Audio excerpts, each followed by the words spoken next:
was a huge scandal in Ireland and the UK regarding Burger King and their all-beef patties. It turns out their all-beef patties included traces of pork and horse meat. Right.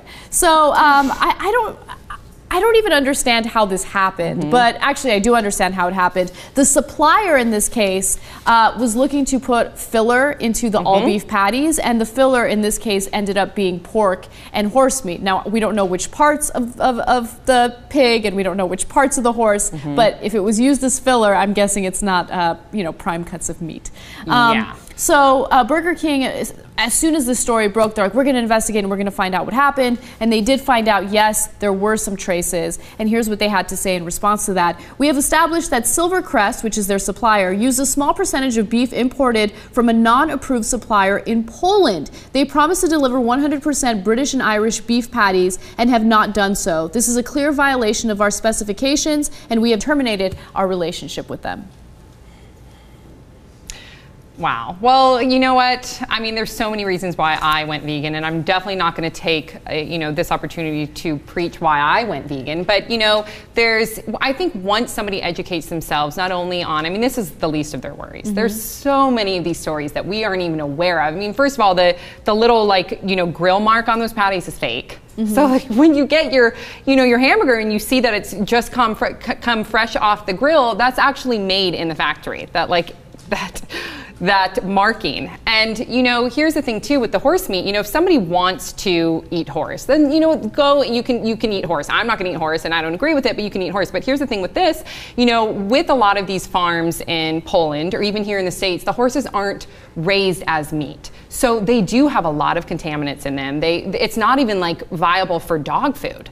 So it's when you hear people say, oh, it's just it's a horse. Actually, I've eaten horse before. Horse is great.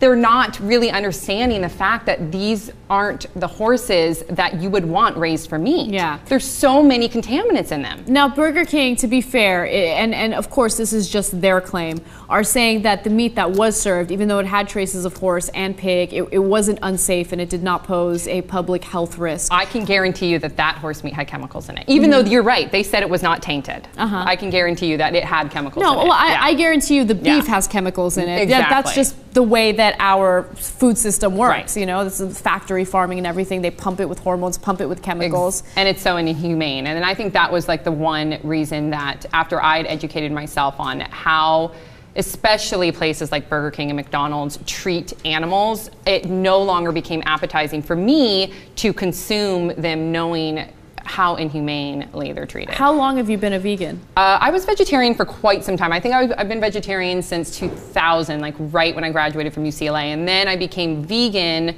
let's say about 6 years ago. Okay, so I'm going to ask you the typical ignorant, non-vegan questions. Where do you get your protein from? No. I'm going to ask you that off air. But what I wanted to know is, like, do you ever get cravings for meat? Yeah, and never for meat. I've never gotten a craving for meat. There are a lot of meat supplements that actually taste just like meat, where I've eaten it and I'm like, this is meat. Yeah. And it was really unappetizing for me because it tasted so similar to meat, texture-wise, flavor-wise. So if you are a meat eater and you do want to become vegan, there are options out there for you. And as far as, you know, protein goes, there's such like a misinformed propaganda out there coming from the meat industry that if you're vegan or if you're vegetarian, that you're not going to get your daily source of protein, when in all actuality, from something like a superfood like quinoa or even spinach has more more protein per gram than a piece of meat. So it's just if you want to do it, you know, I'm not about to, you know, I have a husband that loves meat and I actually cook meat for him because that's his choice. My choice is not to eat it, but I do recommend that people do take the time to educate themselves on what really is going down in some of those factories because it's sad.